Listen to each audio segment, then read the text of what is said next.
Assalamu alaikum mes étudiants de l'EB9, c'est la dernière vidéo dans la leçon 1 structure de l'atome. Les objectifs de cette vidéo, c'est de résoudre des exercices typiques. Le matériel nécessaire, c'est votre guide, support de chimie et un crayon.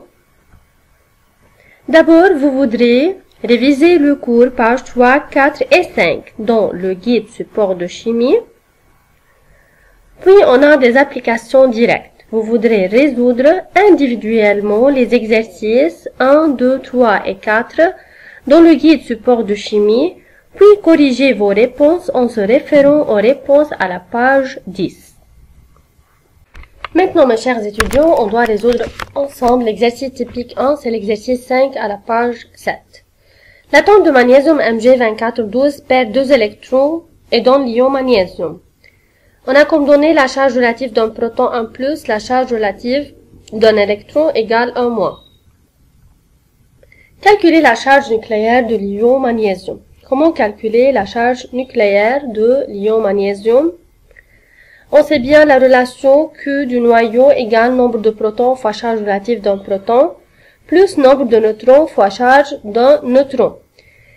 Et on a comme donné la charge relative d'un proton, c'est 1 plus.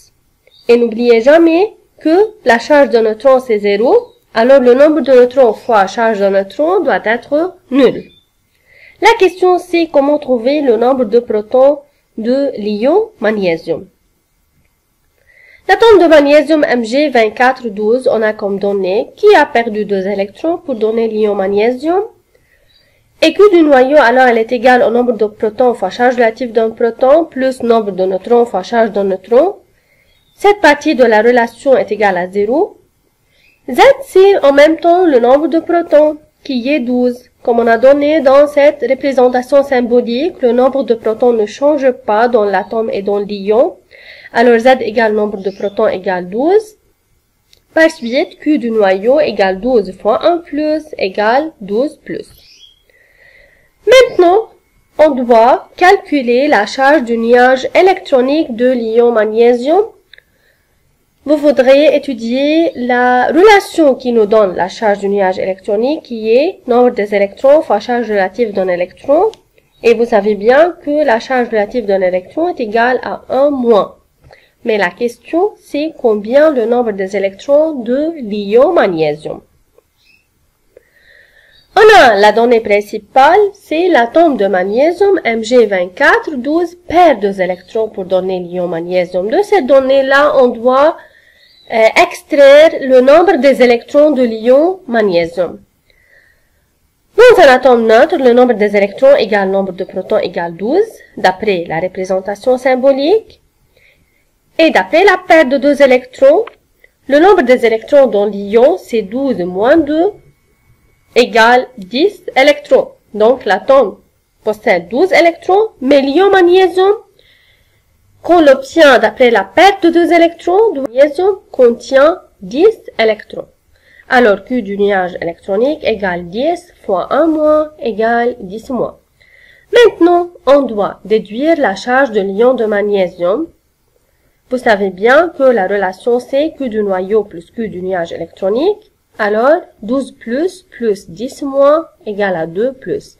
Donc, l'ion magnésium, qui est formé à partir de l'atome de magnésium qui a perdu 2 électrons, a comme charge finale 2 plus.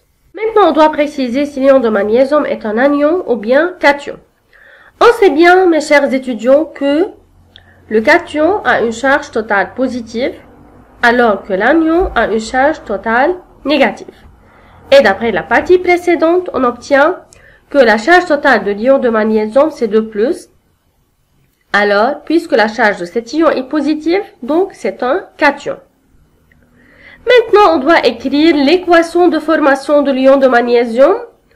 On sait bien que l'ion de magnésium est un cation, donc on écrit l'équation de cette façon-là. D'abord, on écrit la flèche, puis l'atome de magnésium de symbole Mg, qui, lorsqu'il a perdu 2 électrons, se transforme en ion Mg2+. Alors, l'équation c'est Mg qui donne Mg2+, plus 2 électrons. Cette équation montre qu'il y a une perte des électrons. L'ion obtenu, c'est un cation de charge positive et les électrons sont écrits après la flèche.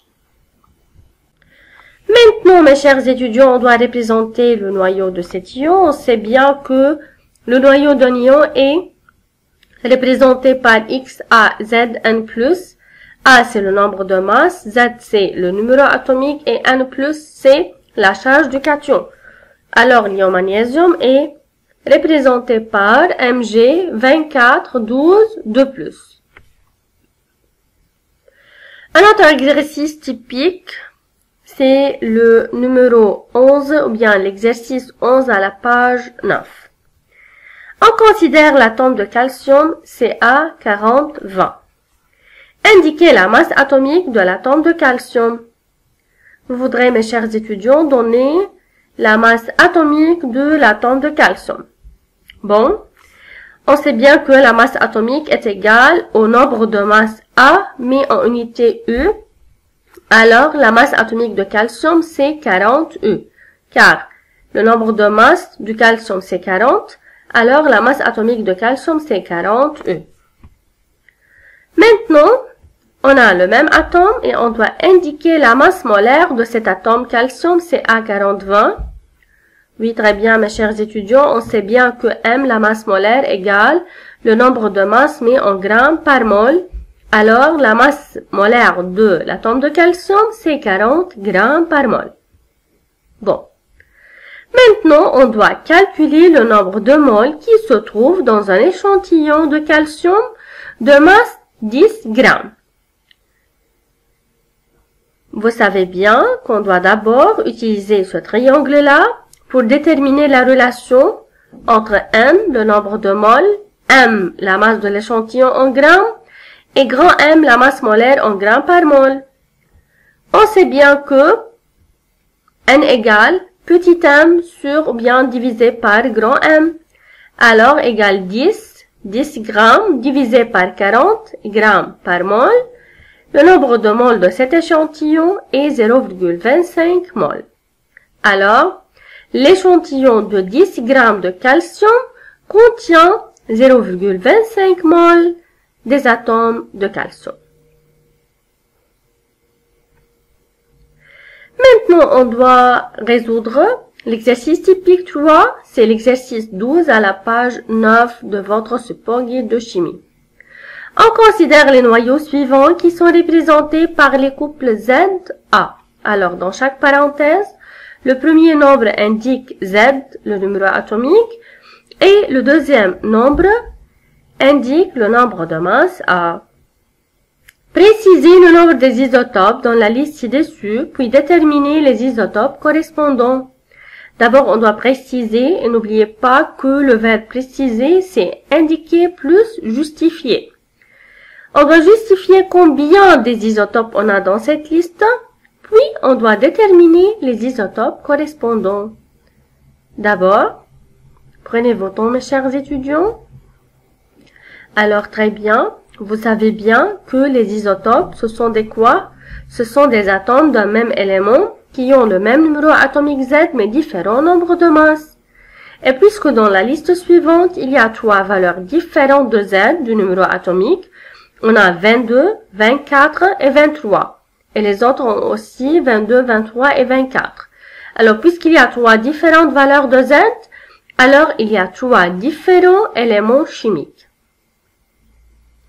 Maintenant, on doit compléter la question en indiquant les isotopes correspondants de ces éléments. Prenez votre temps, mes chers étudiants.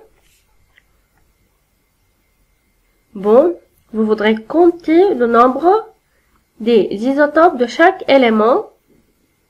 Très bien. Si on doit chercher les éléments qui ont le numéro atomique, ou bien les atomes qui ont le numéro atomique Z égale 22, on trouve 1, 2, 3 atomes ont un numéro atomique égal 22. Aussi, on a 23, 51, 23, 50, 23, 46 et 23, 47. Alors, on a 4 atomes qui ont le même numéro atomique 23 mais différents nombres de masses. Alors, ce sont des isotopes d'un même élément. Aussi, on a pour le numéro atomique 24, il y a 4 isotopes puisqu'il y a 4 atomes différents ayant le même numéro atomique Z égale 24, différents nombres de masses. Alors, les isotopes de l'élément ayant Z égale 22 sont 22, 48, 22, 49 et 22, 50. Alors, ce sont ces 3 isotopes pour l'élément 22, Z égale 22. Et les isotopes de l'élément ayant Z égale 23 sont 23, 51, 23, 50, 23, 46 et 23, 47. Alors, pour cet élément, il y a 4 isotopes. Et enfin, pour l'élément ayant Z égale 24, il y a 4 isotopes, 24, 53, 24, 50, 24, 52 et 24, 54. Merci mes chers étudiants à votre attention. Bon travail pour vous.